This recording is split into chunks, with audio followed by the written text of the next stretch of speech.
What's up, guys? So I'm sitting in front of my house right now and I have something in my hand. What I have right now in my hands is something I've been using a lot with this channel, actually, with my old car and this car. And here, I'm gonna reveal it right now. Right over here, my toolbox. And as you can imagine, something has happened again. And yes, my fuel pump is gone, which is fine. Part of owning a car, right? Let's get to the car.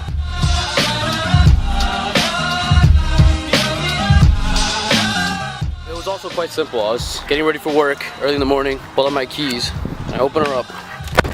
I get inside, and then this is what happens.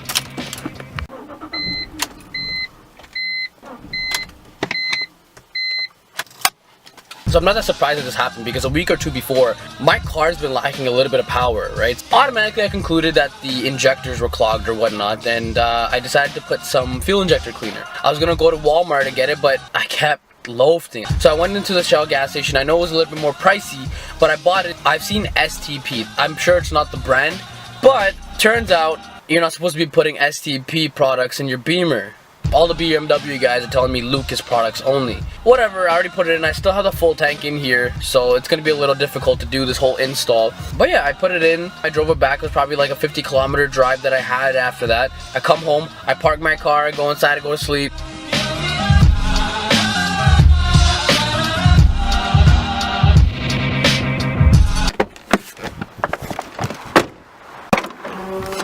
So this right over here is a GMB fuel pump. We're gonna install this one into the car today. So let's get to it. Okay, so now we're in the back seat, and before we begin, I want to give a huge shout out to Shop Life TV. Anything to do with a Beamer or an E46 in terms of maintenance wise and just ownership in general, even doing an engine swap, Shop Life TV, they've pretty much inspired me to get an E46, and I've been confident enough to get an E46 because once again, I don't make a lot of money, guys. So in order to afford an old E46 BMW is to be able to do your own work. And I personally, I don't do a lot of work. I personally don't know how to do shit with a BMW. So I've been using all his videos to do all my maintenance, and I've never done a fuel pump install before, but I'm watching his tutorial. And if you guys want to watch this tutorial, make sure to look down. I put a link in my description for the video to install the fuel pump. And when you guys do go to his channel, make sure to go down in his comment section and let him know that Heaven Almighty sent you guys over to him, alright? Just let him know I'm sending him some love, alright? The fuel pump itself cost me $270. It did come with a 1-2 year warranty, so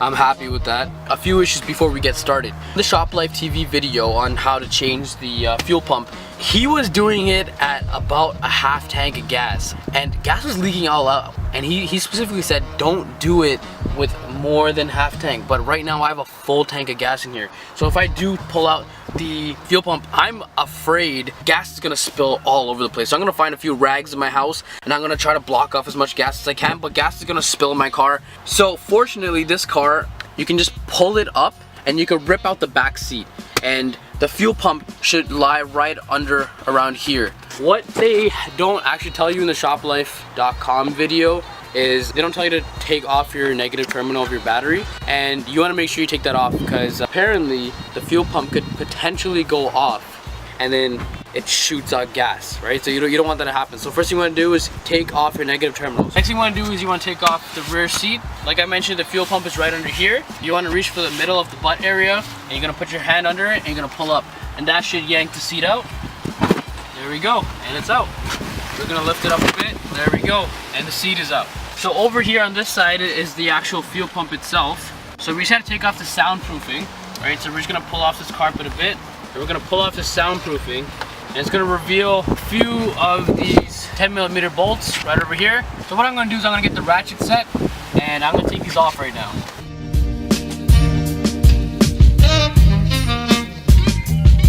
I don't think this one's been changed before because the sound deadening seems pretty new.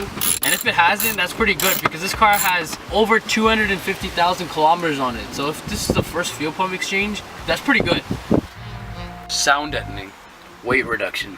Okay, so I got all the nuts out. I took a little bit of the sound deadening off. So what I'm gonna do is I'm gonna pull this one off a bit. Just the top hat.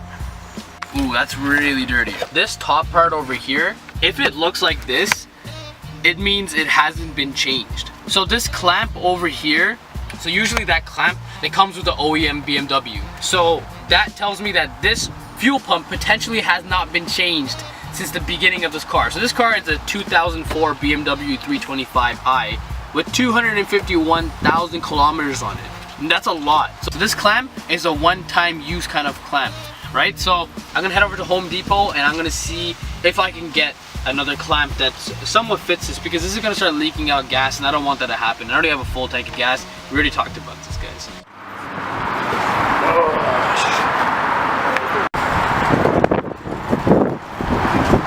Let's go.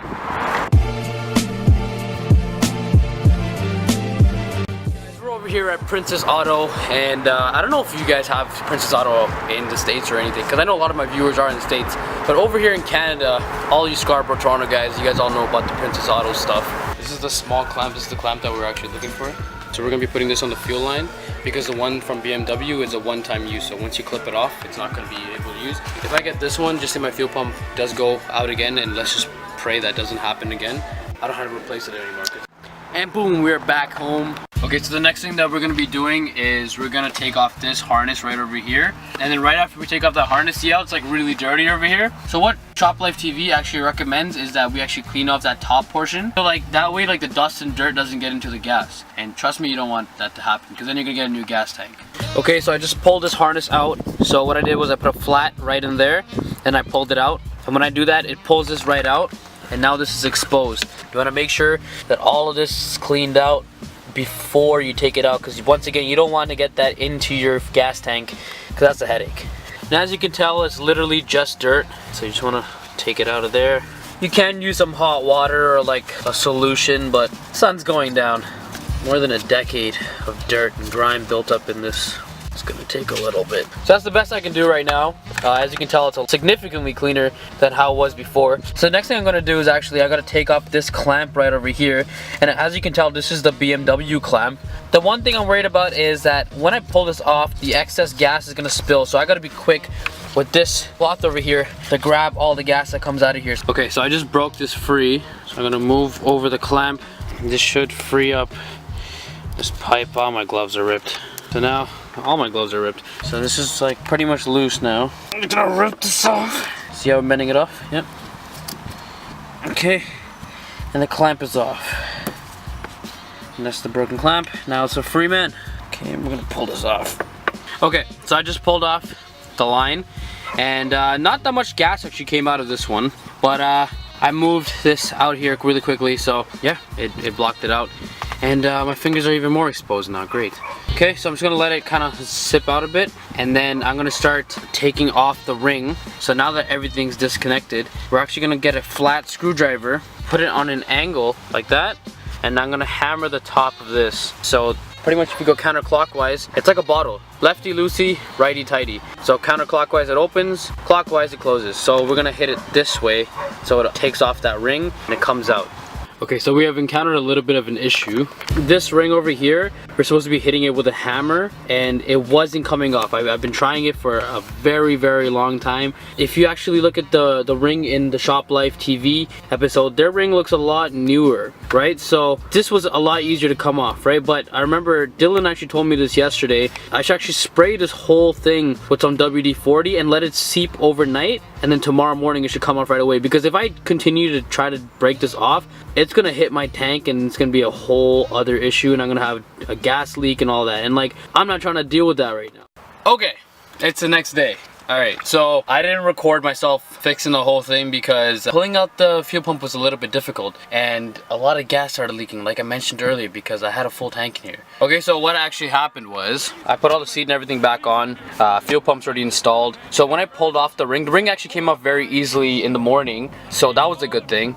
The WD-40 really helped taking off that ring. So that ring came off and the fuel pump, it came right out. But the thing was, it started spilling gas like crazy because I had a full tank. So I had to quickly put on the new fuel pump and I quickly locked it in, tightened it back up, and it stopped leaking. Put the line back in and I put the new clamp on it as well, and everything was a perfect fit. It's fixed now, the car starts and it drives, and I'm so happy. So yo, look at this.